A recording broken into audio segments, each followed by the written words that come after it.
Okay, so let me again ask if there are any questions. Some people who have come who may remember some things from the past. Okay, so what we have been doing is to define string amplitudes, okay, which covers both on shell and off shell amplitudes. So introduce the notion of PGN, which had the following structure. Its base, it's a fiber bundle whose base is the moduli space of genus G Riemann surface with n punctures, whose fiber are the local coordinates of the puncture.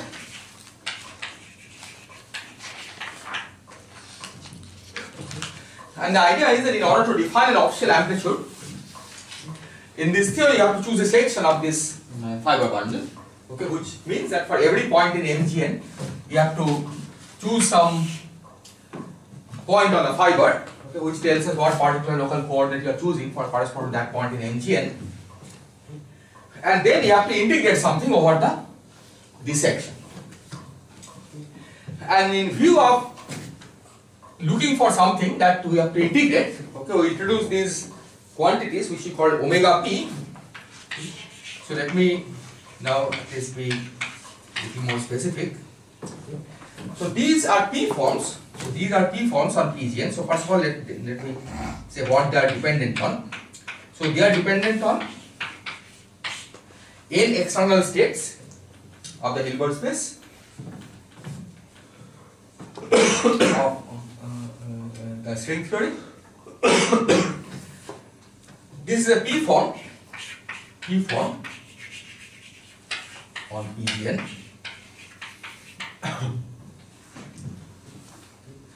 And the idea is that we, in order to define an off-shell amplitude, what we do is to integrate omega 6g minus 6 plus 2n form on that section. So let's call this the section S on this section.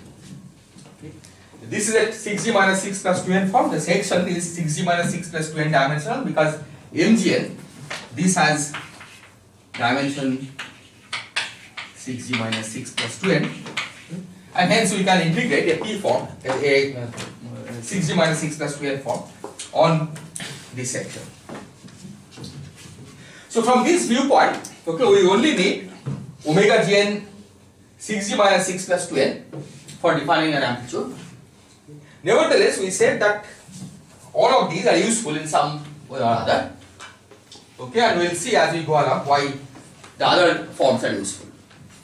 Okay, but you should keep in mind that what we need eventually for integrating over, for defining a string amplitude is this form, 6g minus 6 plus 2n form.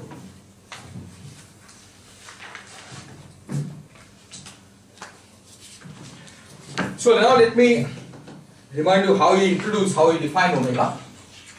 So omega 0, which is a zero form, was the easiest object to define. So this was defined as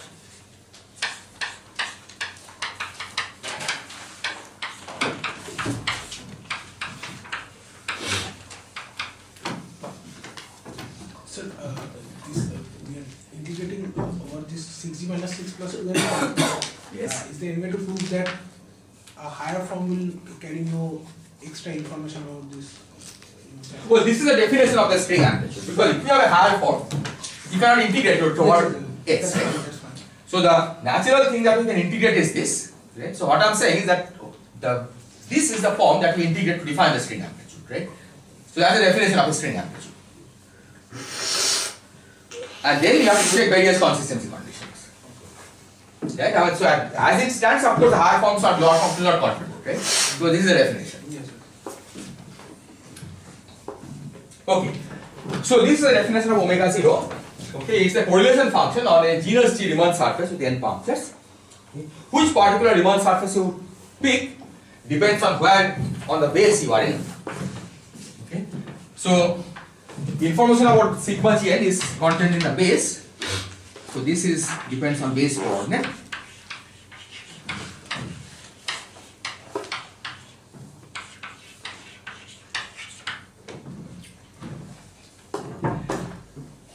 These are are the vertex operators for the external states that you have chosen. Where you insert the vertex operators is also contained in the base coordinate because that information is part of MGN. Okay? Where the punctures are. MGN is the genus G Riemann surface with n punctures, which means that it not only has information about the genus G Riemann surface moduli, but also where the punctures are. So the information about where you insert is contained in the base, but you need an additional information on which local coordinates you use to insert this. That information is irrelevant if these are dimension 0 primaries, okay, because then any local coordinate will give the same result. But otherwise, the information about local coordinates is important, and that information is contained in the fiber direction. Okay. So this means that given any point in PGN, okay, take pick an arbitrary point in PGN, this is a number. Okay, how do you determine this number? You first see corresponding to this point in PGN where the base coordinate is. Okay, that gives you what Riemann surface you should use and where you should insert the vertex operators. Then you see what the fiber coordinate of this point is. That gives you information about what local coordinates you should use to construct this. You use those local coordinates and you define this object. You compute this object. Okay, so if you know how to calculate correlation functions of vertex operators on a genus G Riemann surface, that defines this omega 0 completely. Okay, and we have also discussed how to define these correlation functions by starting with genus 0 3-point function and keep and gluing them. Okay, that's one possible way of defining the correlation function, but of course there are many other ways you can define, you can compute and define these correlation functions. Then you define omega p A1 2n.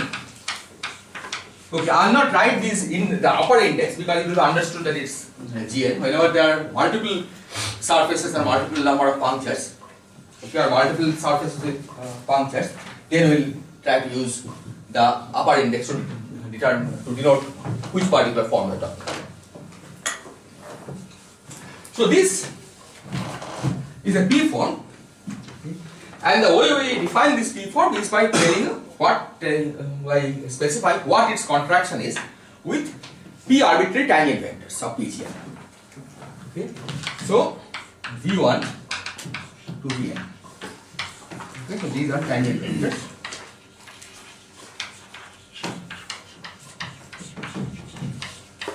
PGN. And this was defined as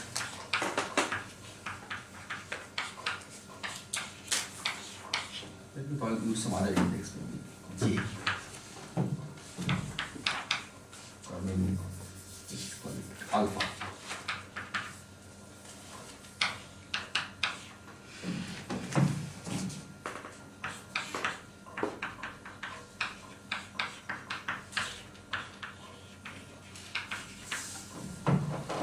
Okay, I'll define these operators. Okay, but the point is that to define omega p, okay, or contraction of omega p with p tangent vectors, so this should be p. You contract the p form with p tangent vectors. You calculate a correlation function. It not only has these AIs inserted, but also some P-ghost fields inserted in the correlation function.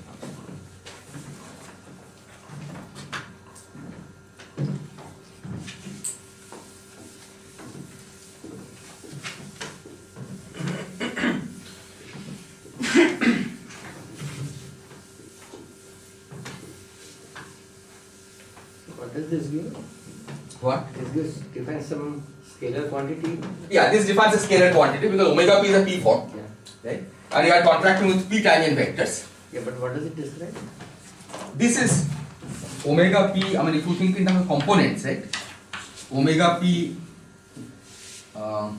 I need another index. S1 to SP. P1 S1 up to SP. PPSP. Right? So SP is these are the indices on PGN. Yeah. Right? Tangent space indices on PGN, So contraction means this, it gives you omega p s1 to sp, v1 s1 to vp sp. So this should be a number, Yeah. right? So that number is this correlation function. See, this is a correlation. I have not told you what B's are. Right? These are some appropriate operators on the Riemann surface. So once I specify what these are, then this is just a number, right? You're calculating this correlation function on the genus Z Riemann surface with n punctures. Okay. And this number is supposed to give this contraction. So these V products are which products? Yeah, it's antisymmetric. It's antisymmetric in S1 to SP. Omega p is a p form, right? So you can think of this as a p index antisymmetric tensor. Okay. Its contraction with tangent vectors basically means that you take the tangent vectors, write it as v1 si del xsi. Okay, where these xsi's are the x's are the coordinates on PGN, right? Infinite number of coordinates. So specifying these components, okay, is equivalent to specifying this contraction for arbitrary v1, v2 up to vp. Okay, and that's what you are doing here is to specify the contraction of omega p with arbitrary v1, v2 up to vp. That's the number, and that's this that number is supposed to be given by this. But only 6g minus 6 plus 2n is a well-defined form, right? As No. As a string amplitude. Yeah. So we need omega 6g minus 6 plus 2n, right? But I introduce this omega piece for arbitrary p because PGN is an infinite dimensional space, right? Okay, so These are forms on PGN. okay, so this is just a formal process right now. Yes, but this will be necessary for carrying out various manipulations. All the omega p's are necessary for carrying out various manipulations. So only omega 6g minus 6 plus 2n is what we will integrate to define string amplitudes.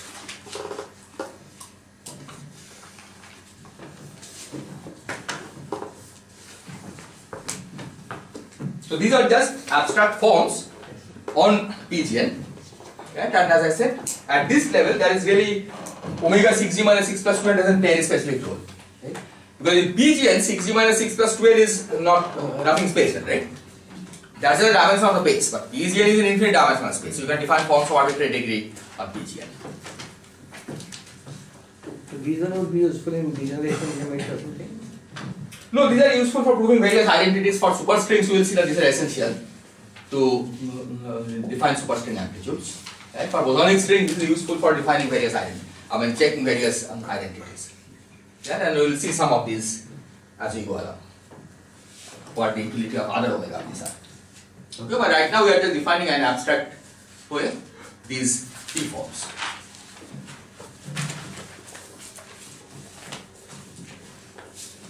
Okay, so let me now remind you what the definitions of these b's, b, v alphas were. Okay. So, definition of b, alpha. Okay.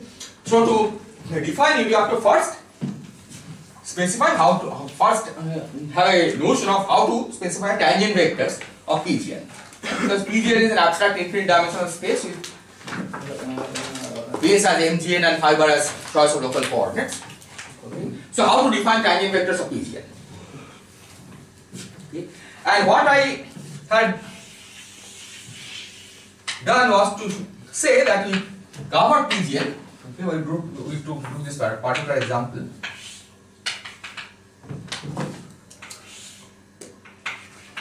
Take a genus 2 Riemann surface with 2 punctures. Okay, this is generalizable to arbitrary genus Riemann surface with arbitrary number of punctures.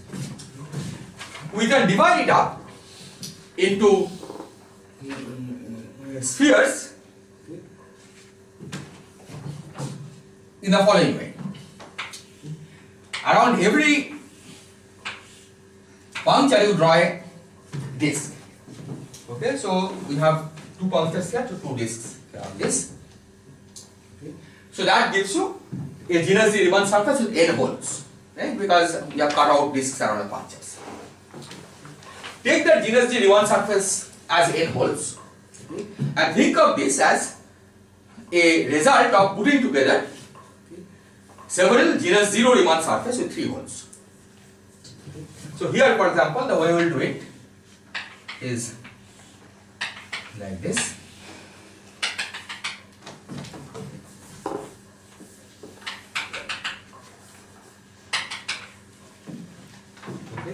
now see what you have. You have a disk around this function, right? A disk around this function, and then you have this is a sphere with 3 holes. Okay? Topologically, this is a sphere with 3 holes. This is a sphere with 3 holes. This is a sphere with 3 holes, and this is also a sphere with 3 holes. Okay? You do them together to build your genus Riemann surface. Then we call W as, or A equal to 1 to n, as local coordinates around punctures.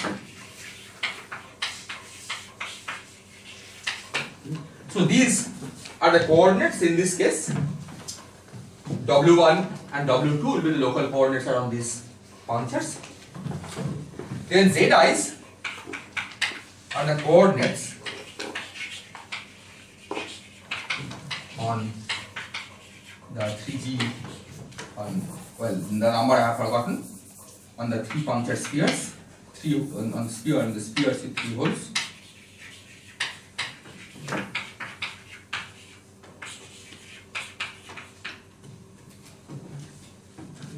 And then the full information about the Riemann surface is contained in the transition functions. Okay? How are these W's related to Z's? How is this Z related to that Z? How is this related to that Z? And so on. Okay? So we across every circle we have transition function.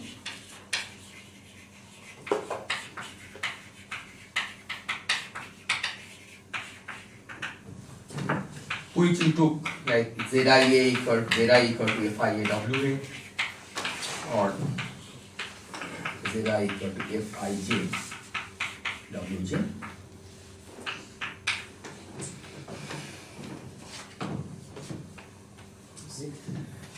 And these transition functions contain full information about PGN. Given these transition functions, you know what Riemann surface you are dealing with and what choice of local coordinates you are dealing with. Okay?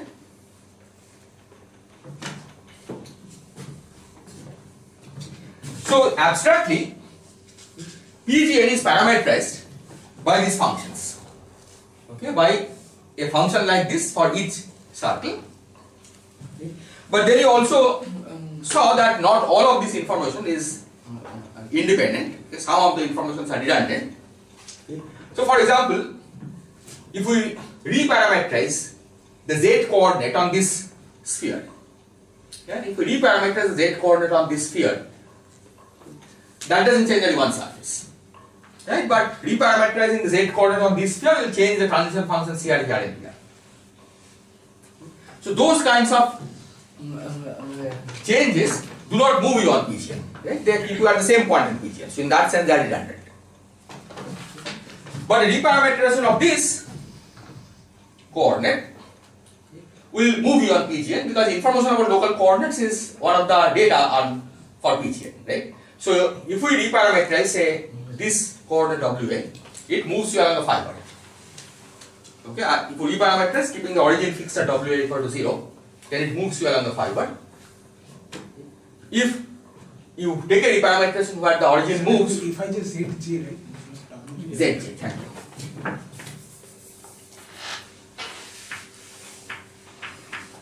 So if you take a reparameterization here, which actually moves the function from WA equal to 0 to WA non-0, that's actually a motion in MGN because you are changing the location of the function.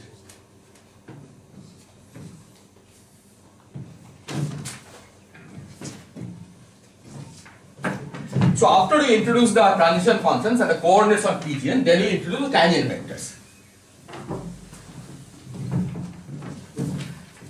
So what are tangent vectors? So tangent vectors of PGN will correspond to infinitesimal changes in these functions. Right? Because tangent vectors of a generic space corresponds to infinitesimal motion. Okay, infinitesimal tangent vectors are infinitesimal motion in that space. So tangent vectors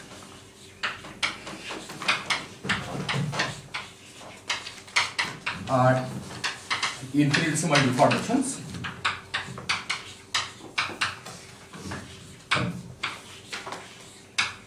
informations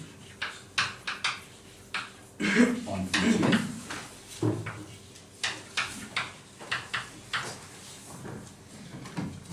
So we carry out those deformations by making infinitesimal changes in these functions. So for example, Fij of Zj equal to Fij of Zj plus delta Fij of Zj.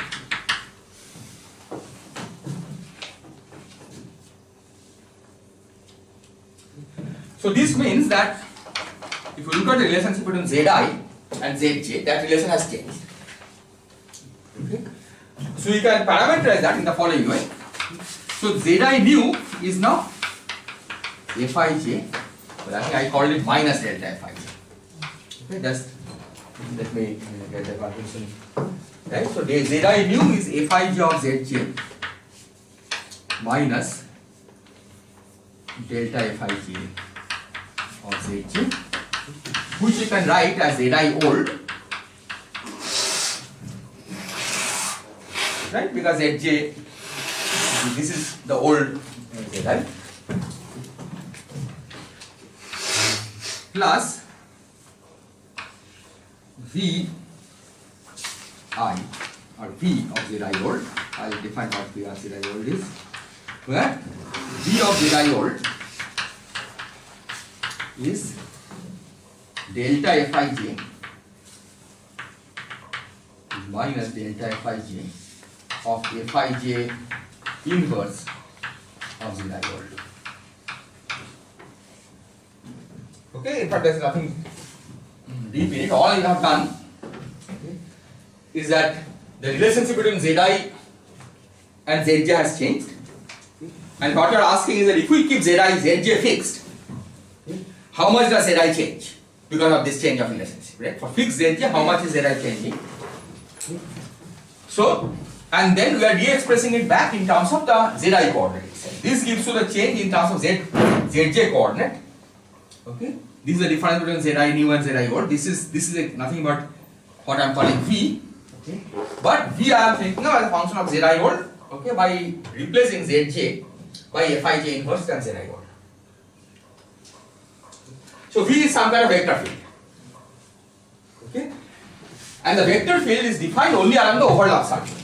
Okay, so if for example Fij refers to this overlap circle, then in general that vector field V should be well defined around this. And we are trying to make a smooth change in the transition functions. But there is no reason why when you analytically continue to elsewhere on the Riemann surface it should be smooth. Right? I mean, so the vector field can have poles, branch cuts, and various other things away from the circle. So, in some sense, it is necessary. Suppose you are changing one complex structure to another complex structure. Yes. It should not be possible to do it with holomorphic delta Fij instead. No, it can be. It should be possible to do it. But it should have poles somewhere. Yeah, so V has poles elsewhere. It's like when you try to represent a Riemann, a torus, for example, right? If you change the relationship between the lower part and the upper part across this, okay, holomorphic change, okay, we can get a deformation of tau. Okay, we can work this out later. In fact, I did work it out in the case of punctured sphere, right? Moving the puncture is a change of complex structure. Okay, but you can define it as a change in the map. It shouldn't be possible to make. If this is possible by reparameterizing one of the coordinates, that shouldn't be possible. Right? We are not claiming here that this change in delta in this relationship can be undone by reparameterizing our Zj or Zi. Okay? Because if you try to reparameterize Zj, right, of course this can be undone by reparameterizing Zj. But then that will change the overlap function somewhere else. Okay, it will escape the same time. Well, after all, the whole information about the Riemann surface is contained only in the overlap functions, right? when you accepted the fact that any Riemann surface can be described by specifying the overlap functions, right? That means if you go from one Riemann surface to another Riemann surface, it should be possible to describe the change by changing the overlap functions. Because every Riemann surface can be described by overlap functions, right? See, any complex manifold is described by specifying the overlap functions on the patches. So, when you change your complex structure, right, it should be possible to just think of this as a change in the overlap functions. Right? And that's all we are doing here. Okay. But it shouldn't be possible to undo this by just reparameterizing the coordinate system in one chart. Is this clear? Okay. So then what this shows is that the tangent vectors of PGN can be associated with vector fields on the Riemann surface. Okay, both are vectors, but they are very different kinds of vectors. Right? One is we're talking about tangent vectors on the PGN, which are infinite dimensional vector spaces. Right?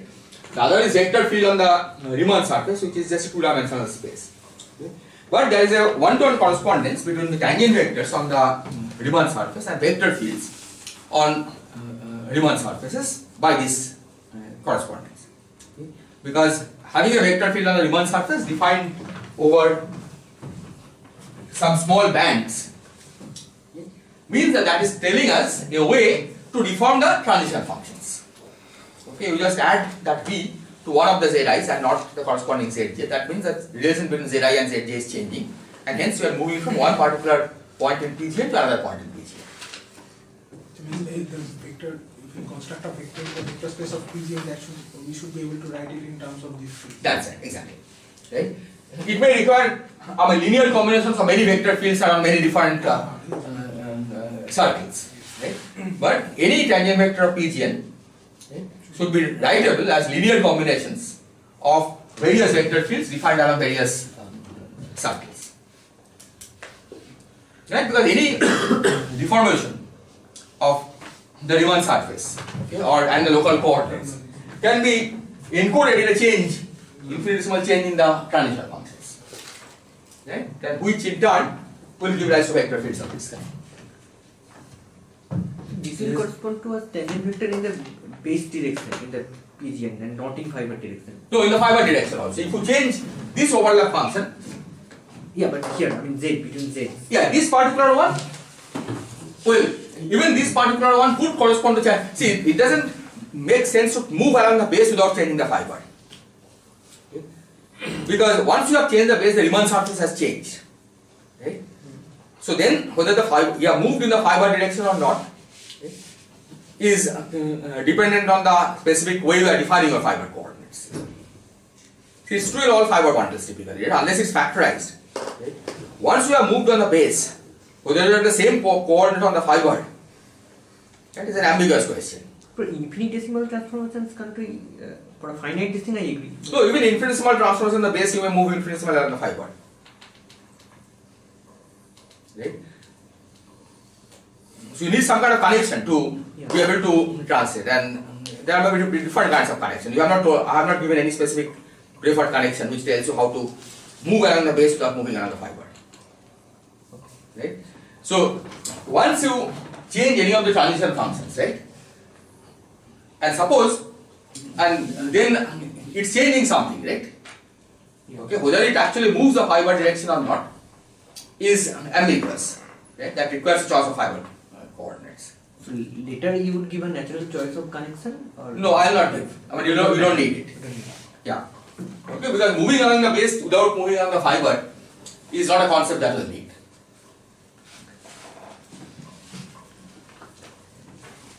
A priori, two neighboring points on the MGN, the local coordinates have nothing to do with each other. Yes, exactly. So that's why if you have defined a particular choice of local coordinates at one point, now if you make a small shift here, nothing tells you that you will just make simple shift here. That's right, There yeah. is no relation between Yeah, there is no relation between them. But if you once you have chosen a specific coordinates by the transition functions here, okay, and PGN by the transition by fiber direction by the transition function here, right? You pick 6g minus 6 plus 2n different transition functions to define the coordinates of MGN, right?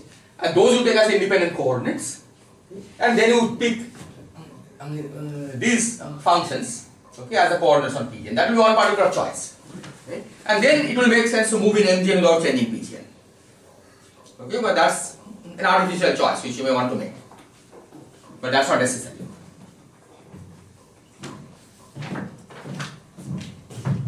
Okay, so given this, now I can define what B is.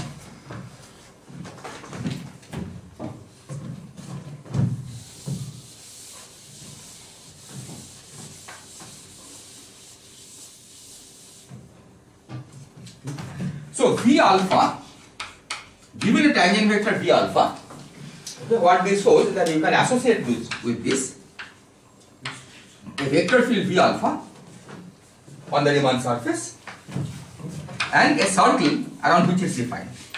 This is a circle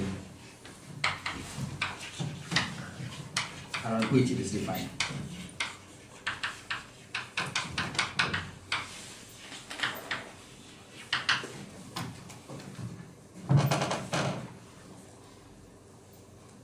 Okay, because you have to specify what this particular vector field, which transition function it is changing, okay, and then depending on that transition function, how much it is changing is in V alpha, and which transition function is contained in the circle C alpha, right? Because that around you are changing the order function around that. And then you define your B of V alpha, which appears here.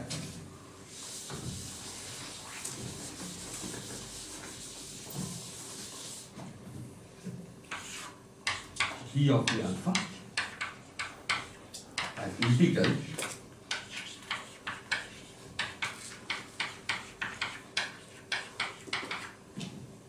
that 1/2 pi i's are included in this.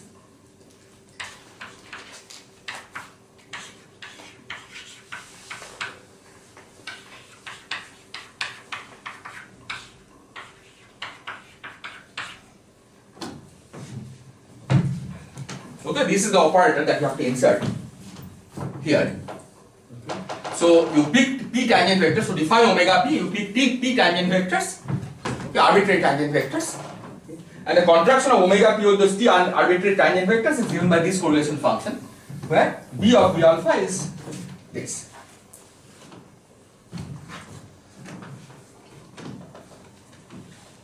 Right? Yes. What is the rule of identifying the tangent vector of PGN to a vector field on a Riemann surface? Yeah, so tangent vectors of PGN corresponds to infinitesimal deformation of Fij and or Fia. Right? So the infinitesimal deformations will give rise to a vector field. Right? Because once an Fij, see this V is the change in Fij, right? Is That I understand. I understand the vector field, but Yes. how do I identify which vector field to which tangent space vector? because a given tangent vector corresponds to a particular deformation of one of the transition functions, or a linear combination of several other transition functions, right? A given tangent vector is a particular direction in which you are moving in PGN. Okay, Right? so you just do this identification directly, basically. Yes. You just claim that this vector field corresponds to a specific tangent vector in PGN. Exactly, that's right. Yeah, that's the definition. I mean, because That's the PGN you have not definition. introduced any independent coordinate. There is Right? nothing defined in PGN. So Yeah. you just define it this way. Exactly. So, I mean, we discuss one particular example of parameterizing PGN, which is that on these, each of these circles, okay, they are in fact precisely 3g minus 3 plus n of these circles. Okay, you can use plumbing fixture. So, one complex parameter across each of these circles. That gives you 6g minus 6 plus 2n coordinates. Okay, and those are in fact faithful coordinates on MGN. Okay, you change those plumbing fixture variables and you get the coordinates on MGN. And then you define your other coordinates by simply specifying the transition functions across these disks. Okay, because that will correspond to keeping the coordinates here fixed and changing the double coordinate. And that will be one way of parameterizing PGN. Okay, then you pick one parameter from each of these transition functions, okay, which basically means that you, instead of allowing arbitrary transition function, okay, you allow a very special class of transition functions which you can take to a plumbing fixture. Okay, Z1, Z2 equal to Q. Okay, where Q is a complex parameter. Okay, that would be one way to have an explicit parameterization of PGN. But it's certainly not necessary. Okay? This abstract definition works in general. But in that case, you can work out things more explicitly. Okay, what this vector field is, for example, right? In fact, we did work out this particular vector field when we had a plumbing fixture. Right? When this Fij function was Zi equal to Q over Zj. Okay. Then we explicitly worked out what the corresponding B's are, right?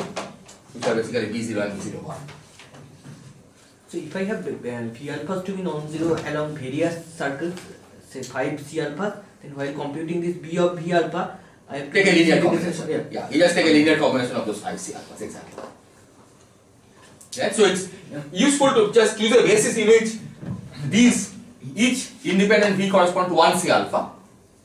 Yeah? Because then you can always take linear combination because there are from multilinear functions of these objects. Right? You can always take linear combinations at the end. But yes, if you are interested in a V alpha, which changes various transition functions at one time, right? You just take the corresponding vector fields, right, and corresponding B's and take the linear combination. So someone maybe construct these 3 conditions that you showed, that for those transformations we Yes. don't move in MGL, so that will also be. Exactly. So this construction automatically satisfies those conditions, right, that we argued. That if, for example, you take one particular patch and reparameterize the Zi, and that generates apparently some tangent vectors, right? But that should be a zero tangent vector of the PGN, right? Which means that the contraction of that, okay, computed this way with omega should be zero, okay? Because it's a zero tangent vector, so its contraction should be zero. And we did argue that it is zero, okay, because the contour integrals simply cancel each other. Similarly, if we take a tangent vector which just phase rotates the W's, that's also supposed to be a trivial tangent vector in PGN because PGN doesn't contain information about the phases of the local coordinates. Okay. But if you make a phase rotation, okay, it apparently gives some tangent vector because you can again work it out from here. And then you showed that again, when you put it in this formula, that gives you zero result. Once you choose the external i's satisfying that L0 minus L0 bar equal to 0 condition and the B0 minus B0 bar equal to 0 condition. So this definition of omega p is consistent in the sense that it does give contraction with zero tangent vectors to 0, even though the zero tangent vectors may not look explicitly 0 when you carry out this map.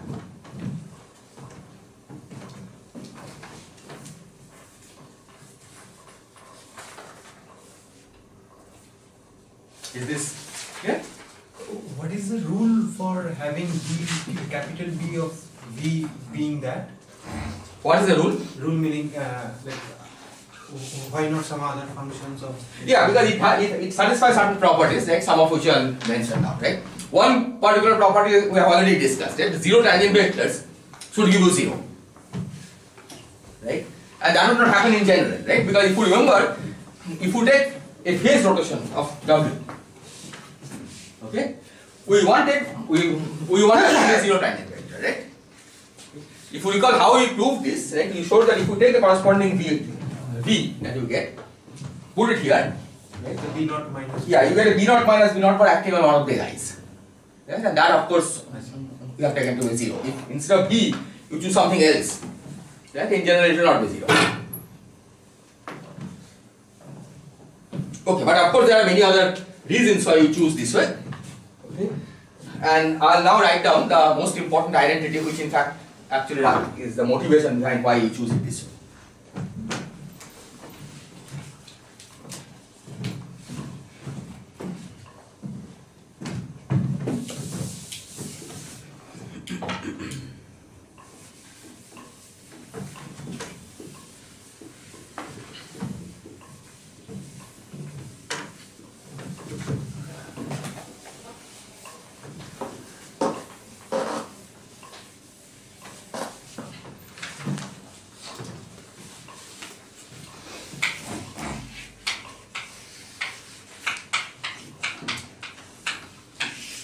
Okay, I'll write down the identity first and then I'll maybe indicate how the proof goes, okay, although not in complete generality. So omega p, as we have seen, depends on a set of states A1 to n. Consider I'll explain this notation.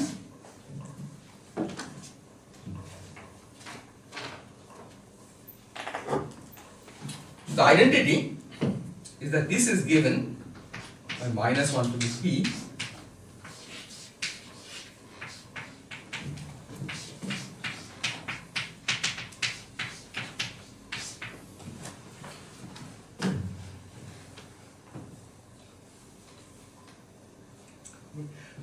So this is clear. Okay. Omega p minus 1 is a p minus 1 form. D omega p minus 1 is a p form. Right? It's a form in infinite dimensional space, but nevertheless it's a p form. Okay. So omega p minus 1 of course depends on a1 to n. Okay, these are the states that you are inserting. Okay. So this is a p form on PGN. Okay. But here, what is this side? Okay. What this means is the following. This means that this is omega p of QB A1 A2 to n plus minus 1 to the power n A1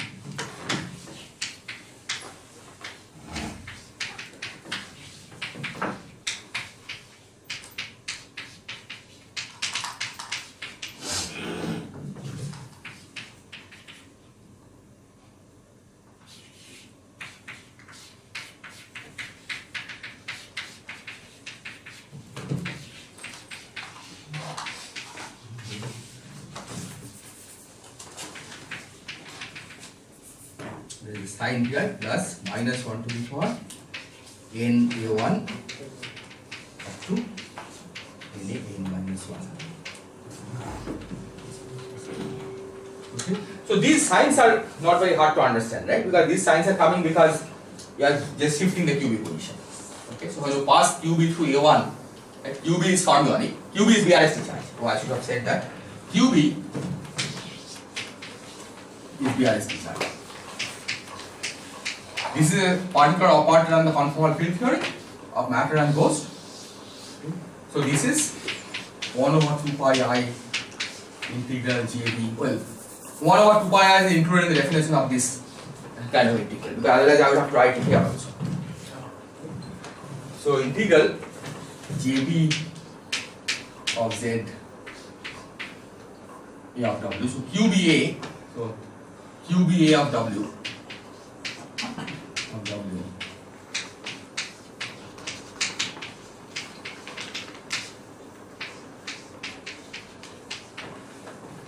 Okay, these are definition of what QBA means.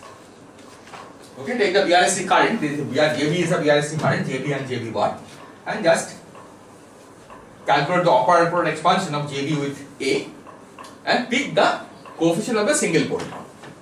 And that's what this integral does. Right? And similarly, the integral of So what is the eye level on QB? there's a There's an eye level on QB. What is that? yeah. So eye level is just this different QBs are acting on different Hilbert space. Right? Because the QB1, so this QB1 is like what is acting on A1. Right? QB2 will be acting on A2 and so on. Right? Once you have written it in this one, there is no eye level. Right? This basically means this. Okay? That when you have QB1, right? That basically means that QB1 is the BRST charge acting on the Hilbert space of A1. Right? The first Hilbert space. These are like tensor products. Right? QB2 will be acting on the BRST on the Hilbert space of the second Hilbert space. Right? But because QB has to move through A1, it picks up this minus 1 to the N1. This is the ghost number of A1. Right? If the ghost number of A1 is even, then A1 is an even operator. That QB just passes through.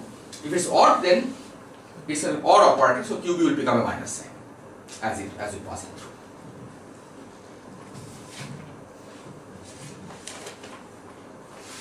If all these external states are physical, then this will be 0. Yes, if all the external states are physical, then this will be 0. And that will have an important consequence, as we will see. So if we, given a set of A1 to dot dot dot AN, Yes. A1 to AN, there is no unique way to construct a omega p, right? Because you can consider this. No, there is a unique definition of omega p. You can use different transition functions to Yeah. level it, right? But that's just a different way of coordinatizing PGN. Right? See, given a space, right? When you say that there is a unique p form, right? That doesn't mean that its components are unique. It will depend on how you have chosen the coordinate system, right? So these different ways of choosing your Fij's, etc. to parameterize PGN are just like different choice of coordinates on PGN. But omega p is unique. After the contraction, it will be one same. Exactly. So after the contraction, it will give exactly the same result, right? But after the contraction means you have to, if you use different coordinate systems, right? Then you have to, suppose you have one particular choice of Fij's, right? And you do the entire Fij. That gives you some Riemann surface with some choice of local coordinates. Now you choose a different set of Fij's, say F prime Ig, and then again you calculate, right? Now, when you say that they should be the same, first you have to say what Riemann surface in the first language corresponds to what Riemann surface in the second language. Right? That is a complicated problem. Right? Because you are using one set of transition functions for the first one, another set for the second one. Right? If they are the same, then presumably there is some change of coordinates on each coordinate patch, which will bring the first set of transition functions to the second one. If you can do that, right, then that will mean that they are the same Riemann surface. Okay, or same point in PGN, and then omega p will be unique. Right? So this abstract definition, right? So the fact that we showed that if we reparameterize the z's, right, then omega p contraction doesn't change. Right? That's like a zero tangent vector, right? So contraction of omega p with such a tangent vector is zero. That's what we proved, right? So that's an ingredient which shows that omega p is unique, that it doesn't depend on how you parameterize, right? Because if you change the zi's, that means you are effectively changing the way you are parameterizing your PGN, right? But omega p is not dependent on that. So as an abstract p form, okay, omega p is uniquely defined. Is this point clear? Right? That it looked like it may depend on choice, right? Because you have chosen a specific coordinate system and I have told you how to define omega p in that coordinate system.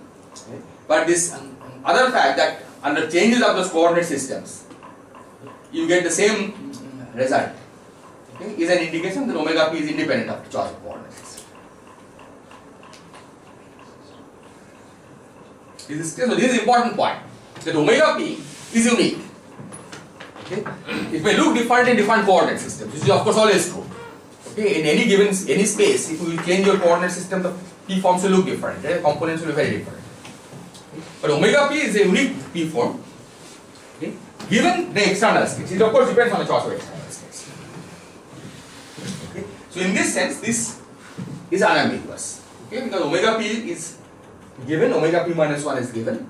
Right? How the states arguments are related is also given. So this may look confusing, but the equality between these two is completely explicit.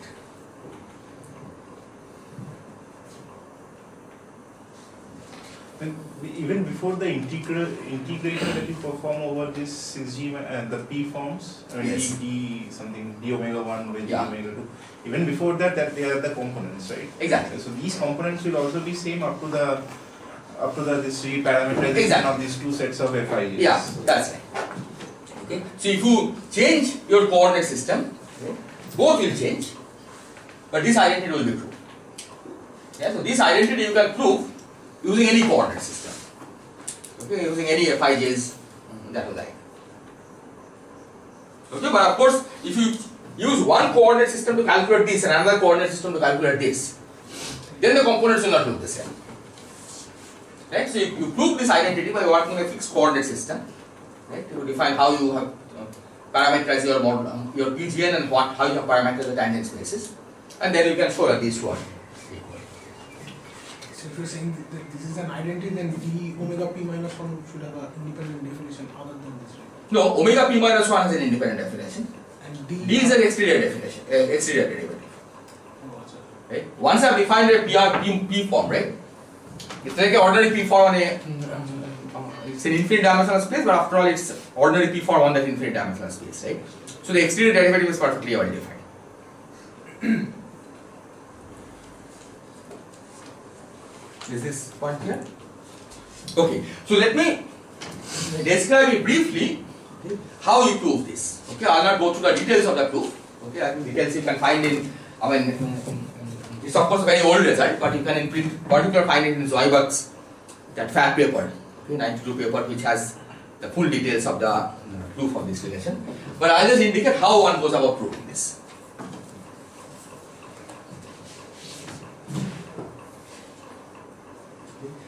So let's start from this side. Omega p with an argument of this kind. Okay. Now omega p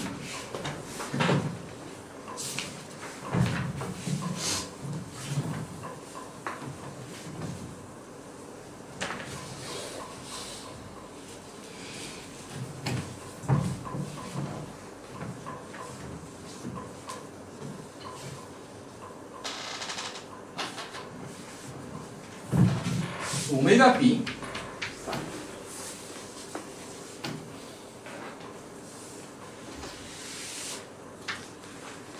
let's call it B1 to B1. Oh, I shouldn't use B, I have used B. So I call it C1 to Cn. So this is a correlation function of a Riemann surface. Okay, we have the B's and its contraction with B1 to Bn. It has a product over alpha. Alpha equal to 1 to P, B, P, and Ci. Alpha. This is the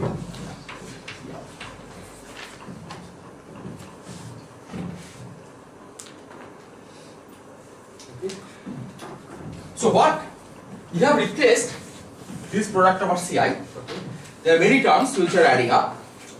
One is QBA1, rest are A2, A3, etc. Then A1, QBA2, etc. A1, A2, QBA3, etc. So on a Riemann surface, what the picture is that we have different points. These are the locations of the functors. One by one, okay, it's a sum of many terms.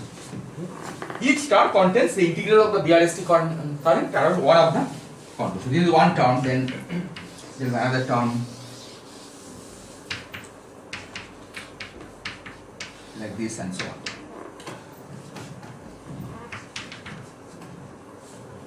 So that is d omega actually. No, this is this side, right hand side. You are starting on the right hand side. Left hand. What is it? So Or right hand side or left hand side, okay. It's this side, this one. We are starting with this. P forms. Yeah, P forms. We are starting with the P form. already have the cues inside. Yeah, you already have the QB, right? That's why I put these BRSC contours. And on this side you already have the QB. So each of these are A1, A2, etc. But you have QB integrated. The JB integrated, right? Around this, each of these. Is that clear?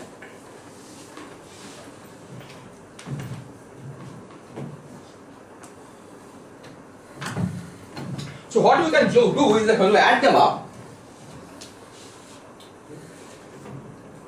then what we can do is to think of this as one contour which goes around each of these punctures. Okay, so let me try to draw this here.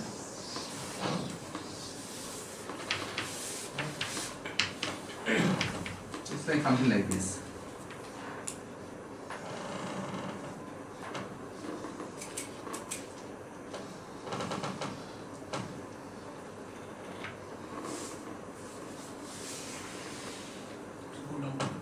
So we have to, yeah. Well, I am not sure that I will be able to draw it very easily. Okay, I think I have to go now like this.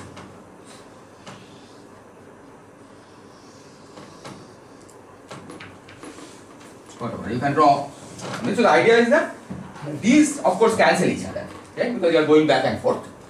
Right? So I have just added these things back and forth. It's still the sum of our these contours.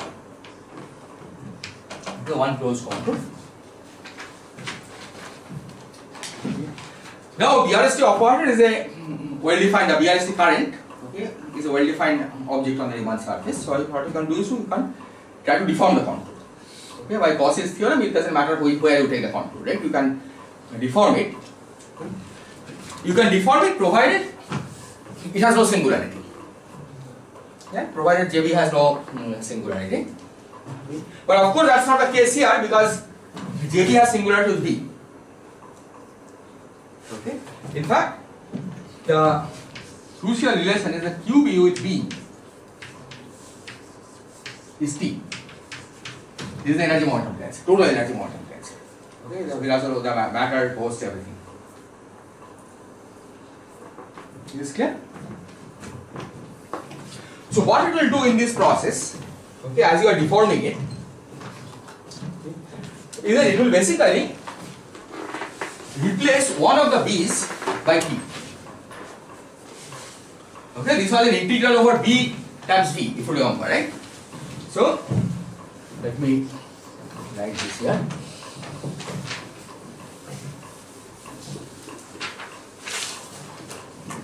Keep this relation. I don't want to erase this because that's what I'm trying to do. Minus 1.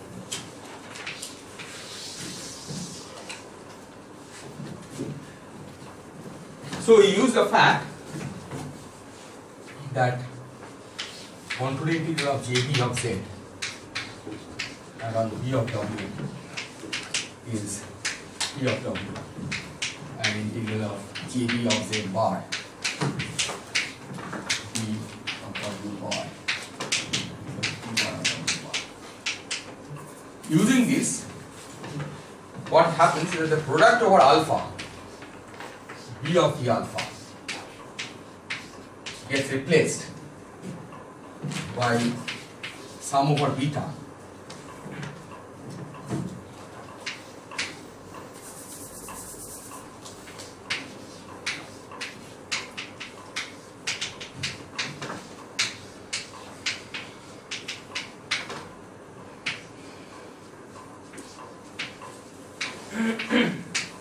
I'll define P beta soon.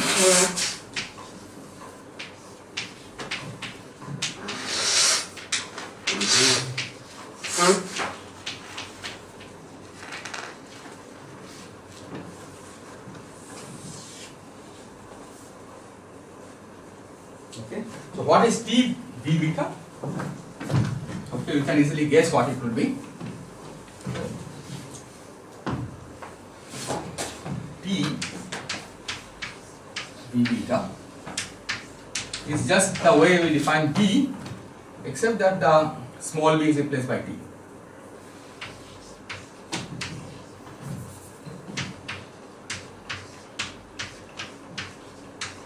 This is about C beta. So T Z.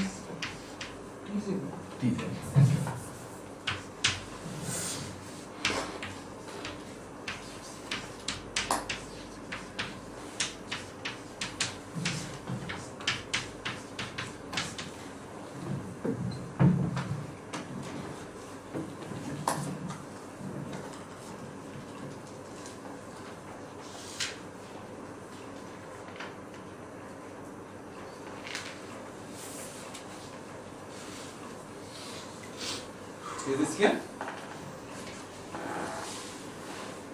Okay, it's a sum over p terms. One at a time in these p terms, the b gets replaced by p. Right? Because you have a product over p small b's, right? As you deforming the BRST contour, you pick one pole at a time. These appear along these circles. See, Q. punctures. Now we are deforming.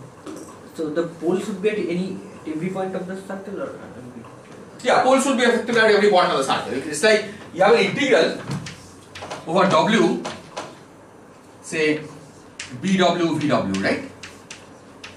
And you are doing integral over dz, JBZ. Okay? You are deforming this JBZ through the whole of the W contour, right? you are undoing it on a Riemann surface, right? So if I don't know how to draw it. So if you take a Riemann surface, right? You have a contour here, right? And you are now deforming a small contour over the whole Riemann surface. Right? So it will basically pick up residue from every point on that contour. Right? You can think of this as doing it at a fixed W. Right? So that converts B of W to T of W. Right? And then the integral dW is still there. Right? So that's why you are getting this integral. Right? It is point by point, every point it converts B to T. So we will now have a T integral across these circles. Yes, exactly. So that's what this is. Yeah. We have the, when you have a B integral, you have a T integral. So that is the part of this expression or not? Which? This JB is a part of No, this is not part of it. I just trying to explain that how you do it at every point on the contour, right? Very class here. You have to follow shift. I have a talk here and I have to set the computer and this thing. Okay, so he has a Point here. Okay, it replaces D by T one by one.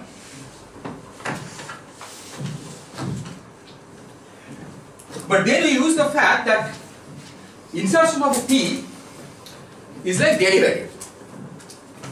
Right? Because what does T do? Right? T, insertion of a T tells us how you are changing the transition functions. Right? Because T is a generator of reparameterization. Okay?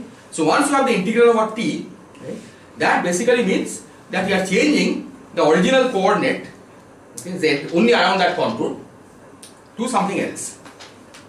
Okay? What is that something else? You are changing it by this d beta.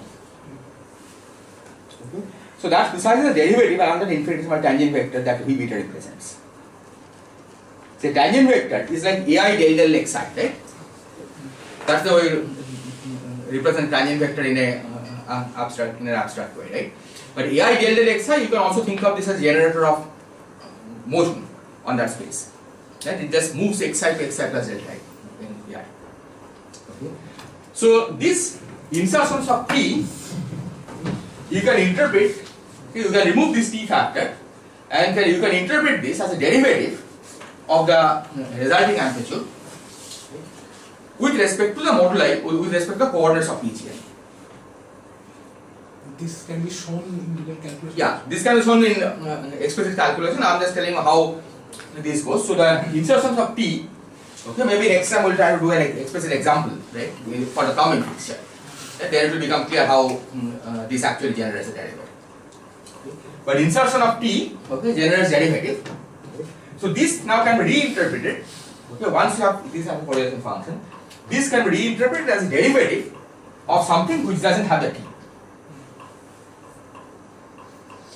Okay. Do the OP and we get derivatives. That's essentially we do. When you say we get derivative from t, that's what you mean? No, not derivative. So insertion of a t in a correlation function. Okay. See, you can think of, if you want work in terms of action, right? T comes to couple so G mu, worldsheet G alpha, right? Yeah. So when you change the worldsheet metric or the conformal structure of the worldsheet metric, you bring down a factor of t. Okay? So that makes it clear that the change of worldsheet metric can be thought of as the insertion of a t. Okay? Now here of course we have not explicitly seen the worldsheet metric. Okay? We have described the worldsheet by specifying these transition functions. Okay? But that of course implicitly contains information about the metric because metric is compatible with complex structure. Okay? In this language, the language that we have used, right? What you can say is that when you are integrating t over a circle, okay, weighted by this v beta. V beta, did v beta come in the first place? The v beta came because we said that we will change the transition functions. Right? So you keep one side fixed and put the other side, it changes it. Now, when t gets contracted with v beta, okay, it has a slightly different interpretation. It says that there is a change of the correlation function under that change of coordinates on PGN. We change the transition functions to move in PGN, right? Yes. Okay. So that change, okay, that we use, that this particular tangent vector generates is the amount by which this thing changes. So if you think of the effect of V as a change of small g, this t is the effect of that, or Exactly, right? So effectively you can now interpret this by removing this t and put a derivative with respect to x, okay, where x is the coordinate on the Riemann surface on this. So let me write this and then maybe it will become clear. Okay, so what I claim is the following.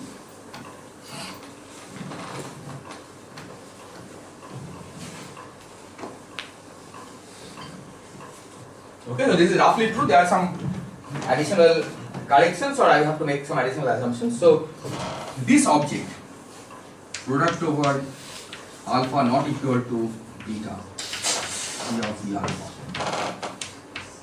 P of V beta, and then product over I is equal to P alpha I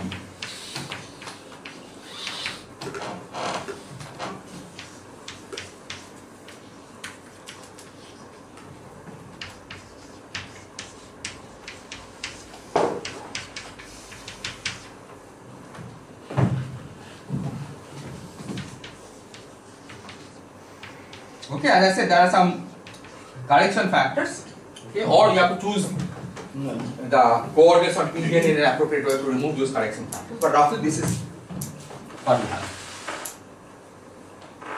Okay, this is what I mean by the statement that insertions of T, okay, this is T beta, that the insertions of T generates a derivative of the correlation function. the argument you gave from there, it seemed that this would be derivative with respect to metric. But metric information is in PGN. Yes. PGN contains all the information, right? PGN contains information on the metric around the punctures, right? And information about the metric on the Riemann surface. So x is the coordinate of PGN. Of PGN, yes, yes. So xi I am using as coordinates of PGN. See, V alpha is after all, these are tangent vectors of PGN, right? Yes. I am not introducing explicit coordinates on PGN, I use those abstract functions, right? As f alpha beta and fij's as coordinates on PGN. Okay, but think of xi as abstract coordinates of PGN. Then each v beta has a formula like v beta I del del xi. This is after all a tangent vector. Okay? And the claim is that insertions of a t beta, t of v beta, is roughly this. Okay? It generates a derivative of this correlation. Yeah, I goes from 1 to infinity. I goes on 1 to infinity, exactly. Okay, of course, you don't have to introduce explicit coordinate system on PGN to see this, but I mean, you can also introduce explicit coordinates and see this.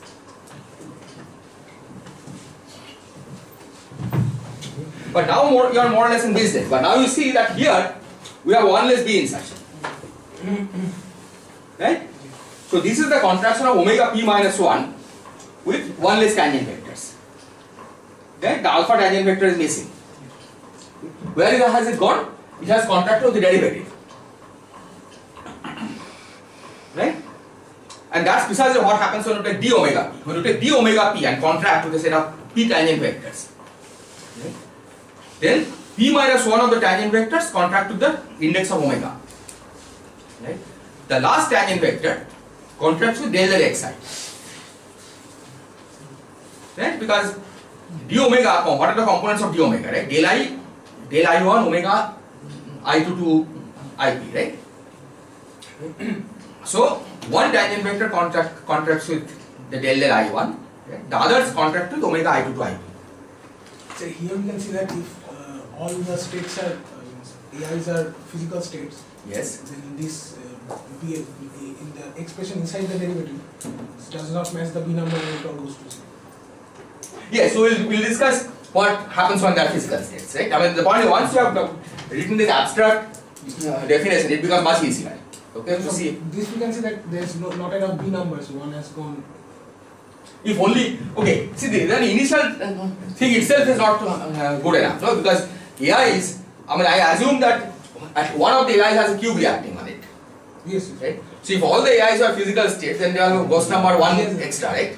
So it will not give a 6j minus 6 plus 2n. Okay, so it's not just Gauss number counting. That is not the reason why physical states behave the way they do. Right? But this identity is behind. Okay. So this is the structure for a given T B beta, right? But then of course you have to sum over T beta, right? Which one you pull out is not fixed. You have to sum over all of them, and that's also exactly what happens for d omega. Right? In d omega, right? After you take del I1 of omega I2 to IP, you have to anticipate this.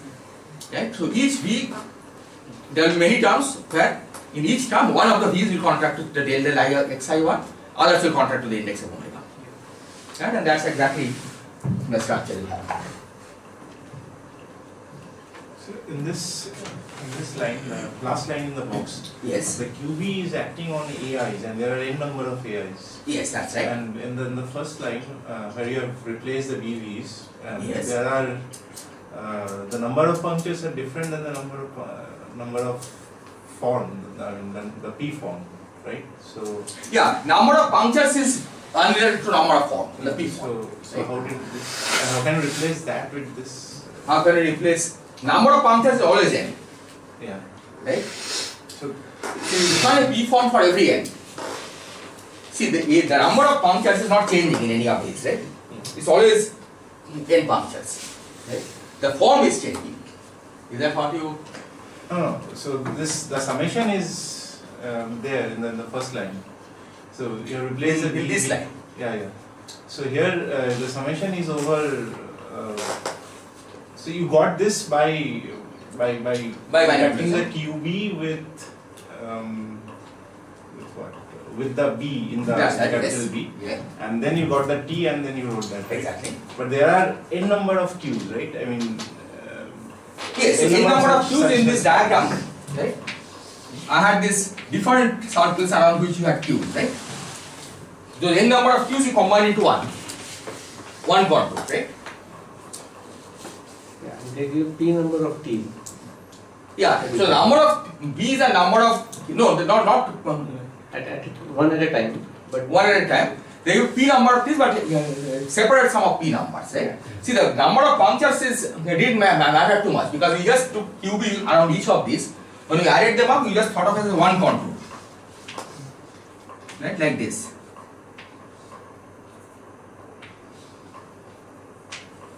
By joining additional things going back and forth. Right?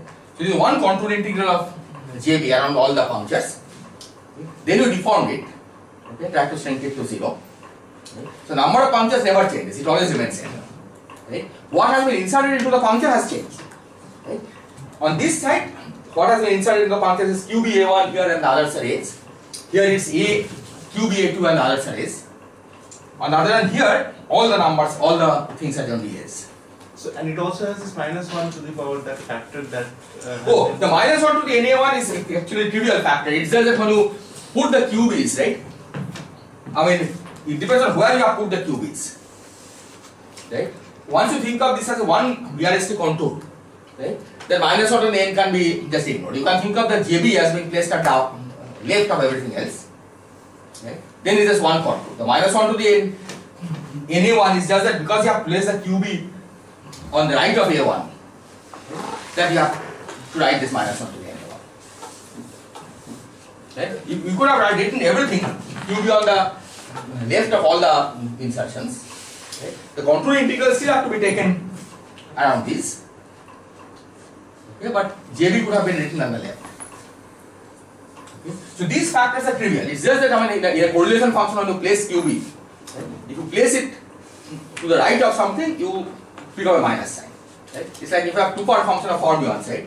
If A is to the right of B or B is to the right of A, right? You pick a minus sign, right? Irrespective of their time ordering or anything else. Yeah? So that's these minus signs are just taking care of that. Okay, when you write it as a contour integral, there's no minus sign. Okay, think of JB as one sitting at a particular location, okay, maybe to the left of all the A's, and then you have no minus sign at all.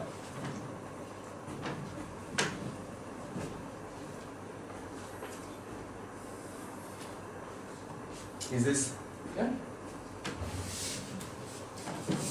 We have five minutes, right? So let me just give one utility of this. There is one overall minus 1 to the P. Yeah, the one minus on the P, so let me write the identity again. Yes. I have a clock in. Yes, we are finishing in 5 minutes. Okay. Yeah.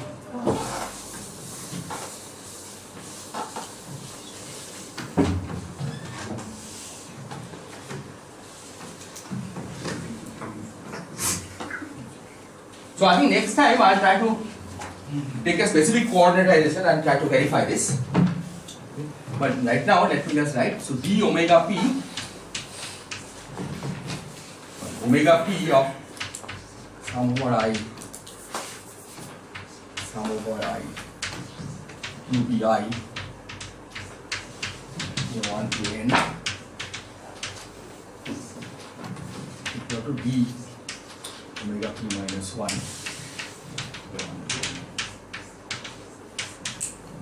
Minus 1 to the P also. minus 1 to n. Okay, this is the precise identity.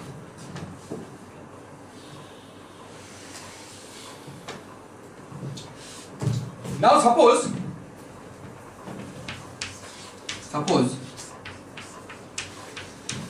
QBI is 0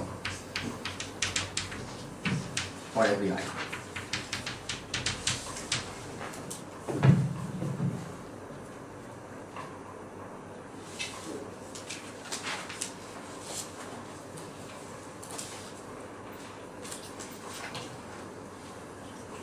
So then this is 0, right?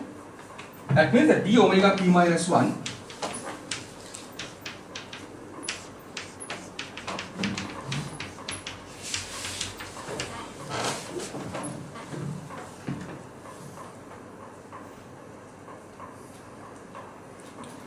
okay. Now suppose that we are trying to calculate the integral. Suppose you take p now equal to 6c minus 6 plus 2n. And you are trying to calculate integral over a section S of omega 6c minus 6 plus 2n. That's a physical action, right?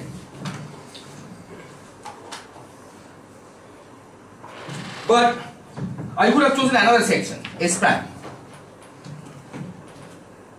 Okay, and if the states are physical, we should expect that the result doesn't depend on the choice of section. Okay, so let's calculate the difference.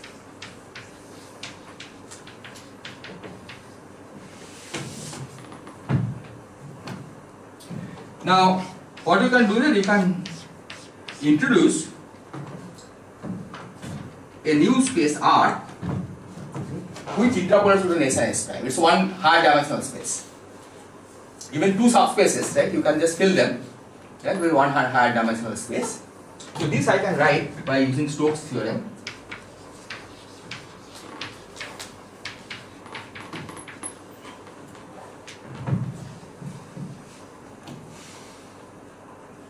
Right? This is a statement of Stokes' theorem. And this is 0. Because d omega is 0. For physical states, you have seen that d omega is 0. The contribution of these two edges Yeah, cancel. contribution to the boundaries of the moduli space. No, these two edges are R. Yeah, so those are the boundaries of the moduli space.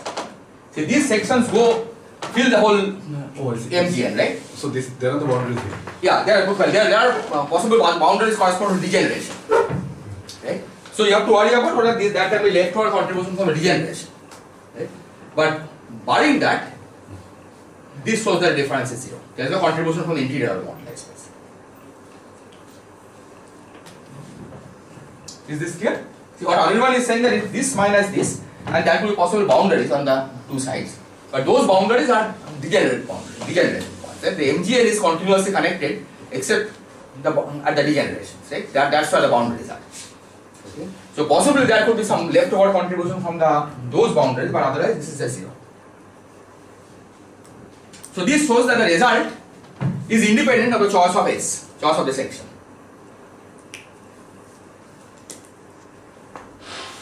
Choice of section means choice of these Fs. transition functions. Well, yeah, you can think of choice of these f's in this. Okay, yeah, choice of these f's including choice of local coordinates of the punctures. Okay, and this I should emphasize is more than what we have proven earlier, right? If the vertex of particles were dimension 0 primaries, then of course it was automatic because choice of local coordinates didn't matter. But you can consider physical states to have dimension 0 primaries. Right? As long as they are DRST invariant, this proof works.